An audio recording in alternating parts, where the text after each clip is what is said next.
They handed me a wristband like I was some background prop in my own family, bright yellow, stamped, viewing guest only. Then my mom leaned in, smiling like it was funny. That means no food, sweetheart. It's only for close family. Close family. At my sister's baby shower, hosted in a hall I had paid the deposit for. I glanced around the room. Linen-draped tables, catered buffet, custom balloons with baby girl Jenkins in rose gold foil. My card sat on the gift table in a silver envelope, containing the $6,200 savings bond I'd spent a year building. For her future. I walked over, picked it up, and said loud enough for the room to freeze. Looks like this won't be necessary anymore. Then I turned and walked out, my heels echoing louder than anyone's guilt. My sister called after me. My mom gasped. My dad, of course, just said, "Wait, come back." But I didn't. I didn't even flinch. Call me Riley. And if you're brave enough, stay tuned. What would you do if your own family treated you like an outsider at your most generous moment? I sat in my car, hands shaking, not from sadness, but from the clarity. It wasn't just the wristband. It was everything. Every time I'd loaned money, showed up early, stayed late, babysat for free, and never asked for recognition. And this was my reward, a colored band and a pat on the head. I drove home in silence, replaying the smirks, the whispers, the way my sister didn't even look at me as I walked away. And as I pulled into my apartment, something inside me shifted. Not grief, not even anger, resolve. If I was just a viewer in this family, then fine. I'd watch. But what came next? They'd never see it coming. The text started that night. SIS. You made a scene.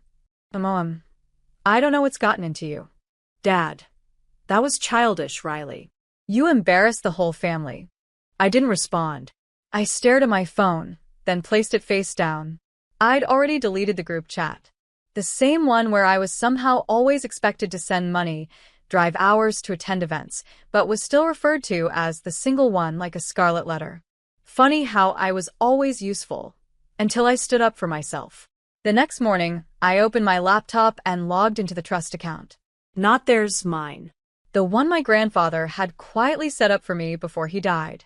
The man everyone said was losing it when he insisted I was the only one who ever sat and listened to him. Turns out, he left me more than just war stories and chocolate bars. There it was. $118,000. Untouched. Growing. Waiting. I smiled. And then I got to work. I booked a flight to Denver. Checked into a downtown hotel.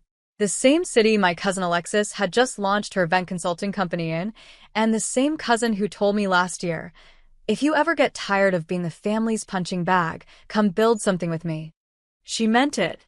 I showed up at her co-working space the next day with coffee and my portfolio. She didn't ask questions, just hugged me and said, "Took you long enough." By Friday, I had a desk, a list of clients, and something I hadn't felt in years. Value. Back home, the baby shower photos went up on Facebook. I wasn't in a single one.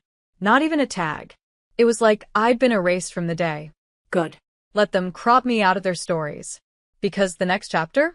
I was writing it on my own terms. And they had no idea it was already in motion. I clicked unfollow on every family member, shut the laptop, and whispered to myself. They want to see what happens when the quiet one finally speaks. Let's begin.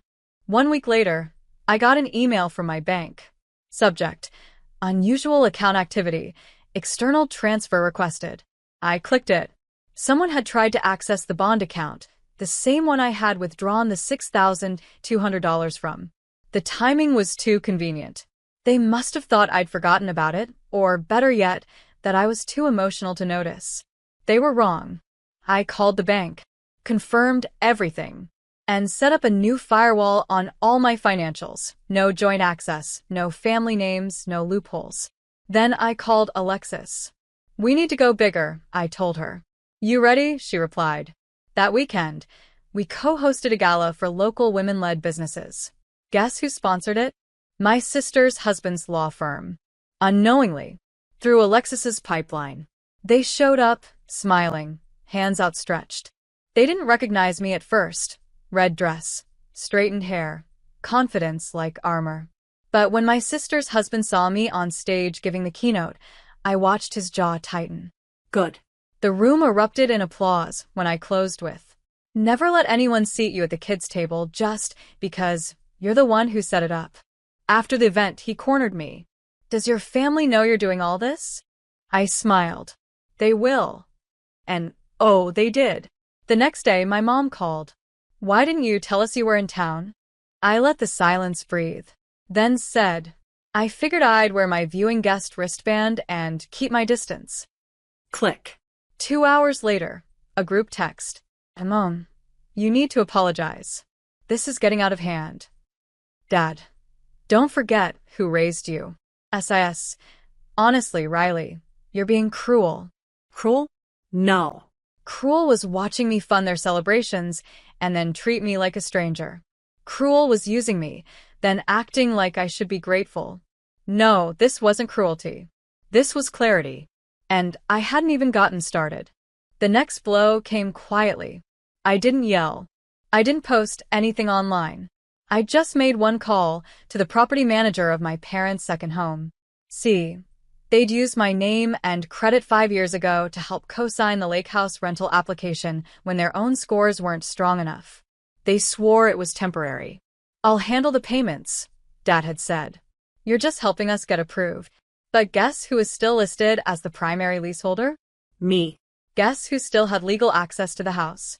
Also me. So I drove up to the lake house. I changed the locks. I took photos of the condition of every room, collected all the unpaid HOA notices they had stacked on the kitchen counter, and mailed copies to their address, certified. Then I hired a local realtor and put the house back on the market. The listing went live the following Monday. Charming 4BR lakeside home, now vacant, ready for sale. I didn't warn them, but I watched as the text poured in. "Dad, you can't do this." You're out of line." SIS. "Is this about the baby shower? Seriously?" I responded to none of it. I just let the paperwork speak louder than their guilt trips. A week later, they showed up at my apartment. First time in over a year. I didn't answer the door. They knocked harder. "Riley, be reasonable. We have stuff in there." I opened the door just long enough to hand them a typed notice. "You have 48 hours to retrieve your personal belongings. Keys have been changed. Property is being sold." My mom stood there, stunned. My dad looked like he'd seen a ghost. "You're burning bridges," he said. I looked him dead in the eyes. No. "I'm just making sure I never get trapped on one again." I shut the door. Deadbolt clicked. And for the first time in my life, their silence felt like freedom. This wasn't revenge. This was reclamation. And the reckoning had only just begun. The lake house sale closed in 3 weeks. Clean. Legal. Profitable. $84,000 in proceeds wired to my account after settling their unpaid property taxes, repair costs, and back HOA dues, which I'd covered up front. And guess what? There was no thank you. Only rage. My sister went nuclear on Facebook. A vague post dripping with manipulation. Sometimes the people closest to you can be the most heartless. Family should never betray family, especially over money. The comments were brutal. Old aunts, church friends, even cousins I hadn't spoken to in years. Everyone sided with her. "So sorry, girl crying face. Money changes people. You don't deserve this during your pregnancy." No one asked me what happened. No one even tried to understand. Until Alexis messaged me. "You want to tell your side? Or should we let your work speak louder?" I knew what she meant. So we did the unthinkable. We launched a public mini-feature, a docu-style ad for our firm's new campaign. From left out to leading. It told a simple story. A woman overlooked by her family, who built an empire from the pieces they broke.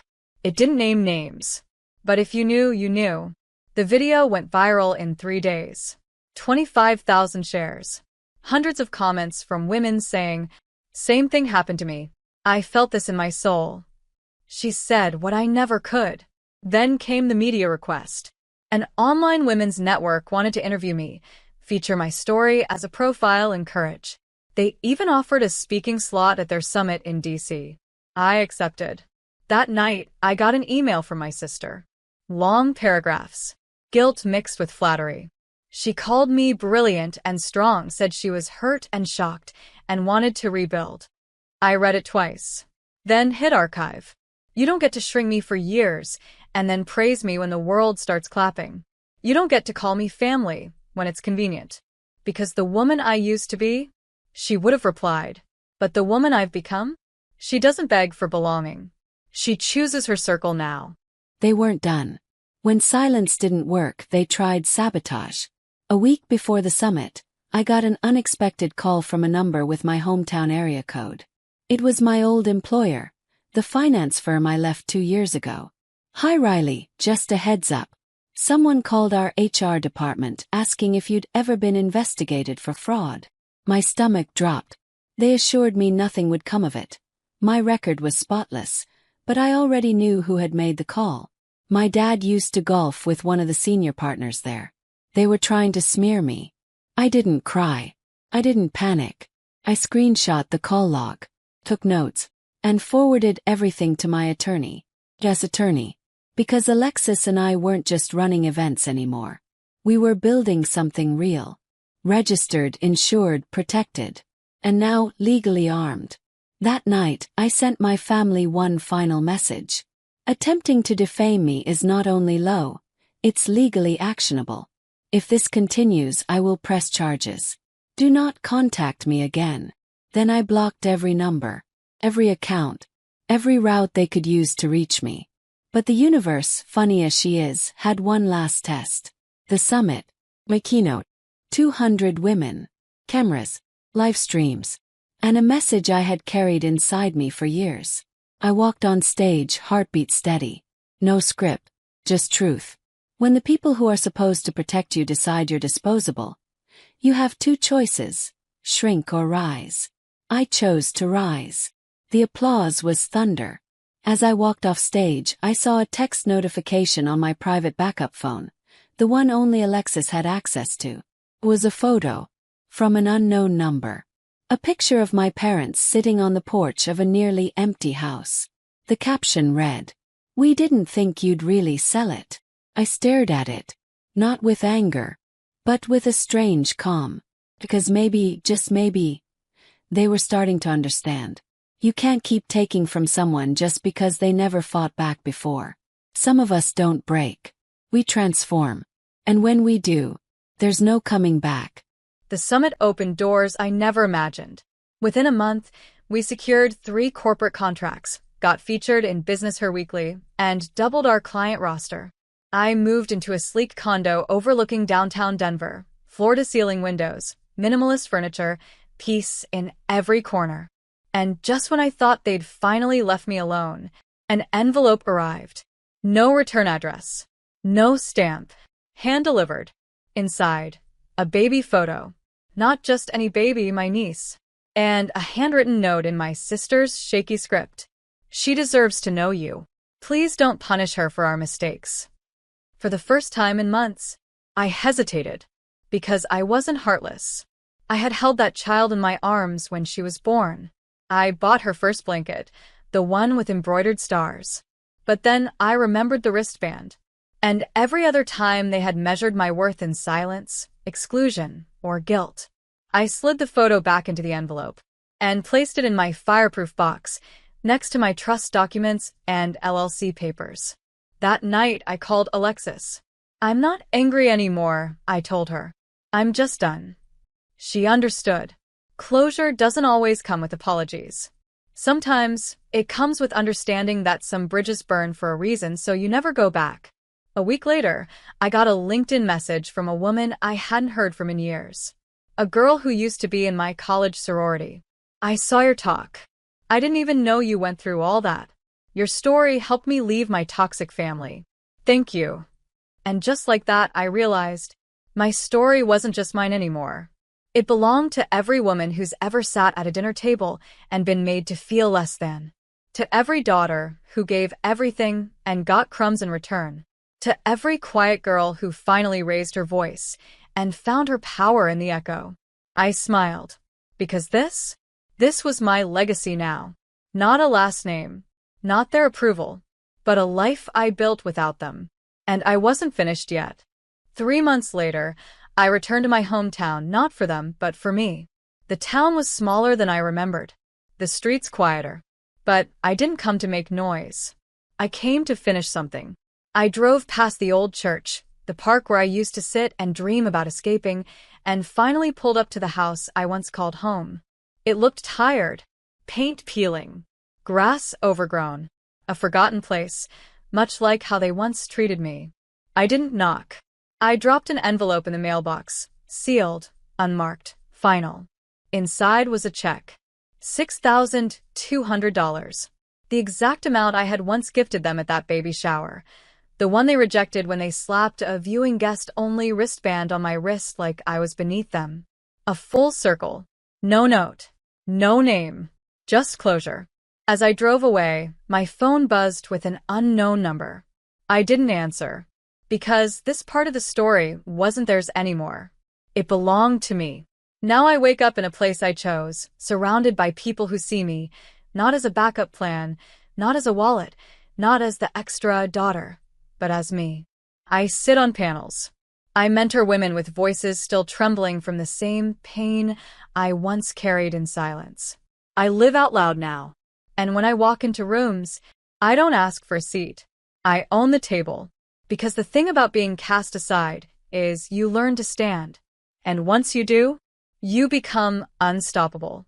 To the family who mistook my kindness for weakness, thank you. Because everything you denied me, I built on my own. And now, I'm not just the girl you underestimated. I'm the woman you'll never catch up to.